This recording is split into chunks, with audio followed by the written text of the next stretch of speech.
So once inside the vehicle, located in the rear lounge is your control panel for all the electrics of the vehicle. So you've got your master switch here, which either turns on 12 volt if you weren't hooked up, or if you are hooked up you'll get 240 volt electric. And then you've got a switch here which will transfer the power, so it'll make the motorhome run off the engine battery instead of the leisure. This is something you will not need to use, as it can flatten the van battery and you may not be able to get the vehicle started. Below you've got the pump. You must have this on to use your taps, your toilet and your shower. And then your aux is your awning light on the exterior of the vehicle above the habitation door. This is just telling you your control panel number, and then if you go through it's telling you leisure battery reading, your vehicle battery reading, your freshwater reading, your wastewater reading, your pump select. So if you wanted to start filling from an aqua roll, you would go to water tank fill and then you just turn it on and it'll put running. And then that is when you can plug in and fill from an aqua roll if you can't get the vehicle or a hose pipe to the vehicle. You can set the clock here, set an alarm, and the panel will flash to wake you up if you've got a ferry to catch. And you can turn that on or off by using the middle button and set an event timer. Next to the habitation door is where you'll find your two switches. So you've got your Lunar Ultra Store on gas this side, and your Lunar Ultra Heat this side on 240 volt electric. So your Ultra Store on gas is where the cover on the exterior of the vehicle must come off when heating the water on gas. Any use you'd simply turn down to the gas flame, and then this is the temperature of the water. So you've got 70 all the way down to 30 degrees. So this is how hot you want your water to be. And then your Ultra Heat on electric, so this is only when you're hooked up it will work. You've got off on the little O there. On most sites in the UK you just turn up to 2000, which is 2 kilowatts of heat, and you've got 9 being about 30 degrees all the way down to 1, and this is your temperature, so this is your thermostat. Or you can turn down to half a kilowatt, which is 500 watts, or 1000, which is 1 kilowatt. You may have to use these on smaller CL sites or abroad if you're taking too much of a draw of electricity with other items in the vehicle. To lock your habitation door on an evening, you'd simply push the catch down and then push it up to unlock. And you also do have a blackout blind on there for on an evening, and you've got a fly screen for when you're away in the summer to keep the unwanted guests. And in your wardrobe you've got your TV booster here, which you turn on and you can leave on. It'll turn off with the main control panel, and you can either boost or turn down the signal should it be too strong. Your TV aerial is here, so when traveling you always want to make sure the TV aerial is pulled firmly into the vehicle and tightened up. But if you are struggling to get a signal, what you can do is loosen this off, push the stem up and use the little toggle to direct the aerial. A tip is to look for where the other motorhomes and caravans aerials are pointing on your site, and you should be able to pick up a decent signal. And coming down here you do have your AC200 electric control unit. So leave this on, this is your charger, so this is what charges your leisure battery and engine battery off hookup. You've got all your RCDs, your trip testers and your MCBs there, so if you've tripped the vehicle out, try here before you try your side post. And you do have your fuses here, so we've got 8 blade fuses here which are listed here, so it would be a good idea to go and get some spares just in case one of them does blow a fuse. You can replenish your fuse on your holiday. This is your fuse spur for your Ultra Heat, so this is what controls the dial at the door. So this must be turned on and will only come on when 240 volt is detected in the vehicle. And you've got your ultra store here for heating your water on electric. So you've got your gas switch by the door, so you just turn it on to heat your water on electric. You'd either use one or the other, so if you were on a main site you wouldn't bother wasting your gas, you'd just use this switch here. But if you're while camping, obviously you'll not have 240 volt access in the vehicle because you'll not have hookup, so you'd be heating your water off the gas. But you can use the gas and the electric together on both sources, either the heating or the water, if you wanted to either heat the vehicle up quicker, or if you did want to heat the water up quicker and you were in desperate need of either doing the dishes or having a shower. This will double the time that it heats the water or the van. So this is your Truma fire. So another way how to heat the vehicle if you weren't on mains electric. So it's a gas fire, and what you need to do is make sure your bottle's turned on, and then you can turn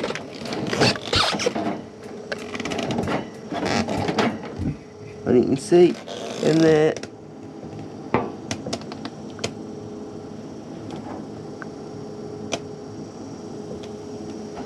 like so that the flame is on there, and you'll hear it roar.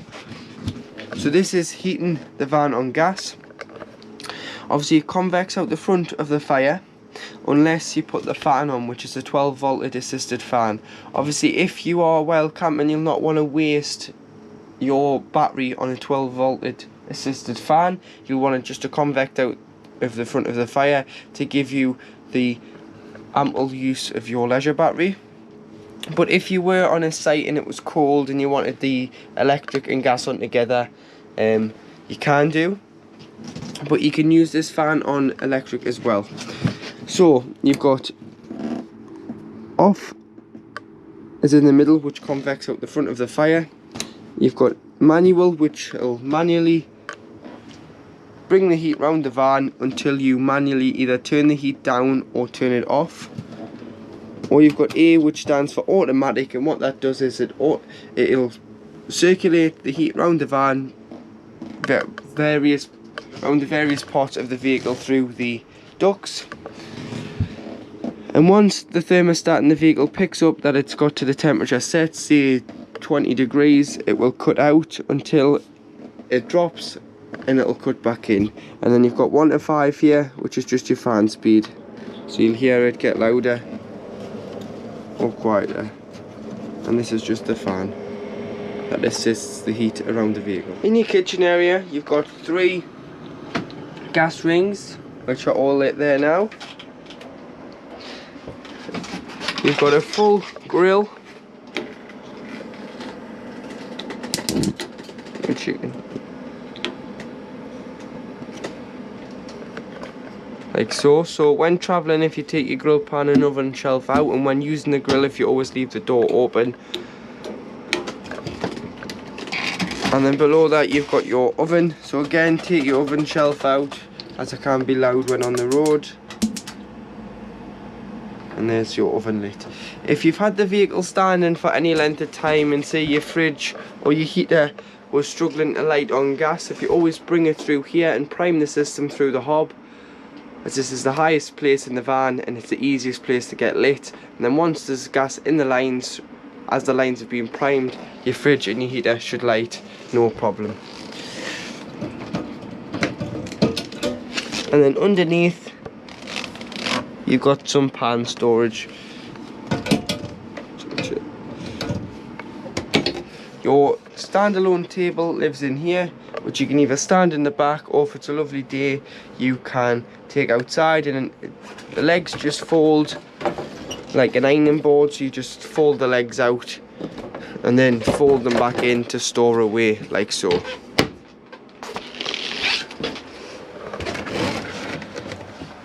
Coming round into here you do have your microwave, which is a 240 microwave only, so only works when you're hooked up.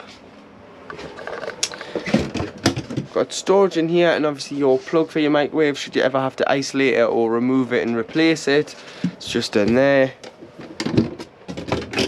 and you've got more storage. Your light for your kitchen, it's a 12-volt light. Just turn on here, and there's one here as well. And then you've got your tap here, which brings through your hot water, so that water's lovely and warm there, like so. So to operate your fed fridge, your on-off button is here, so you turn on until you got the blue light, and then this button changes your source, and this button changes your temperature. So if you're hooked up, you can be on the plug, and this is 240 electric. You move along, you go to the battery, and we've got an error code of code 10. This is because the battery is off your engine battery only, and only works when the engine is running, as the alternator sends a feed to your fridge. This is designed to keep the fridge at the same temperature it was at when departing. So the idea is, if you're lucky enough to keep this at home, or you've got hook up at your storage yard, you hook your van up about a day or two before, you put on mains electric, you let the fridge cool. The day before you're going away, you go off and get your shopping and put it in the van, put it in the fridge, and allow it to cool overnight. And then once you are ready to travel, you just put on the battery. But if you were going to a site that didn't have electric hookup, i.e. while camping, you would go to gas, which is the gas flame, and it self-ignites, and you'll hear it clicking away, and that is the fridge self-lit.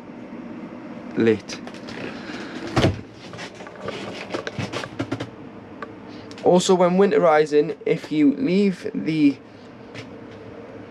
fridge door open ever so slightly after you've cleaned the fridge, as you don't want to shut it, as it forms an airtight barrier and will stop, and leaving it open will stop any mold or bacteria growing in the fridge. And there is your fridge lit on gas. When the light goes to a solid blue light and not flashing, that indicates a fault. Obviously that's not indicating a fault, and there's no fault code, but this is your temperature, like so, and your gas flame, meaning it's lit on gas. To operate the windows on the vehicle, if you lift the latches and release the window from the frame, push out, and then once you're happy, you can tighten these up on both sides to keep the window out in place. And then loosen, bring the window in, and make sure they are securely shut, along with the skylights on the roof, before you travel. And you've got a fly screen, which if you press the remus catch, you can uncatch them, and then you've got a blackout blind for on an evening. That's with all the windows around the lounge and the kitchen. Your leisure battery lives under the passenger side rear bench seat in the lounge, and in here is your leisure battery, along with a good amount of storage. And then in this one, you've got storage, and your boiler's in that corner, which I'll explain in a moment how to drain the boiler off in the winter. So located underneath the driver's side rear lounge seat is your boiler. So your boiler holds 10 litres of water at any one time. In the winter, it's very important that you don't allow the 10 litres of water to freeze. And to do this, you'd simply drain down the vehicle. And to drain it down and winterize the vehicle, you'll find your drain tap here, which is a yellow toggle tap, just at the back. Once it's lying down like so, it's holding water. You need to stand it up on end, and you'll hear the water drain underneath the chassis. Allow it to drain completely down, and allow the 10 litres of water to directly flow underneath the chassis. Also, when we're in here, you've got your gas taps. So should there be any problems with gas, off at the bottle, but these are for when the vehicle is habitation serviced, or you can isolate each appliance. Once you've opened the boiler tap, if you open all the mixer taps in the middle position to stop any airlocks, and you'll open the waste outside and the fresh water tap outside, and completely drain the vehicle down of water. Operate the table, you can pull here and extend your coffee table, and then if you just lift and slide back, and you can store it away so it's just as rest for a cup of tea or a glass of wine. To make your rear lounge into a bed, either you can use them as singles or you can pull them into one large double. You can slide the slats out all the way like so, and then you put your backrests in the middle here, and this backrest into the middle, and then you will have to just squeeze them down ever so slightly to get it to a tight fit.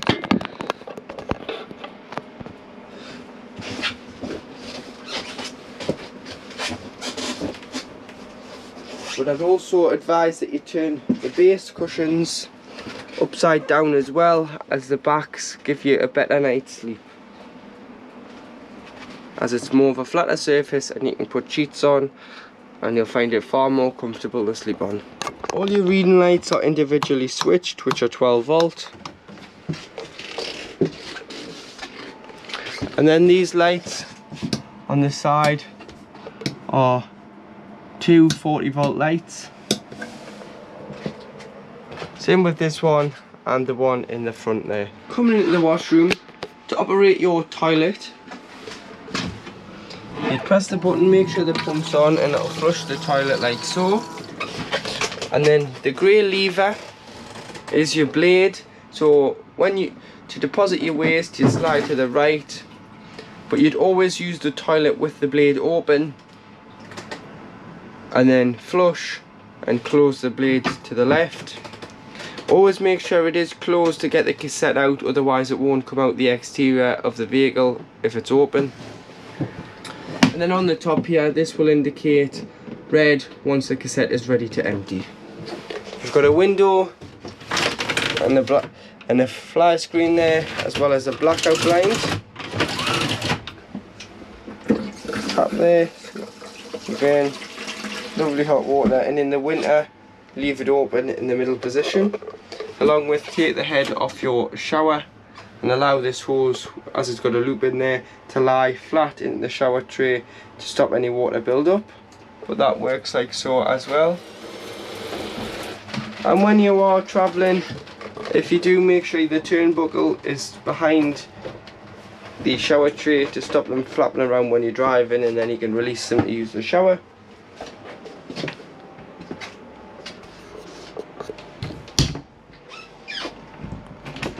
And above the washroom, you've got a Omni fan, so you can turn that to open the skylight, and then you can either bring fresh air in or fresh air out, and you've got 1 to 3 in the settings there. And you've also got a blackout blind for on an evening. And this skylight at the back, same as the windows, so release the 2 tabs, push up, either pushes all the way out, or you can put this bar here and lock it in if you want a nice flow of air on a nice summer's day. But obviously make sure that it is fully shut when you are travelling, and you do have blackout blind and fly screen like so, which just clip together. So this is your Luton bed, so your ladder, which is there, would clip onto here. And then should you want extra space to get into the cab, you'd simply push and turn it over and store the board above the bed, and this will give you more space to get into the cab. Obviously, to black the cab out on an evening, you've got curtains there which come around, and you've got blackout blinds and fly screens on the opening windows in the Luton, and you've got a privacy curtain for anyone who's sleeping up there, so they can shut it off from the rest of the day. Coming into the cab, you've got your handbrake to your right hand side.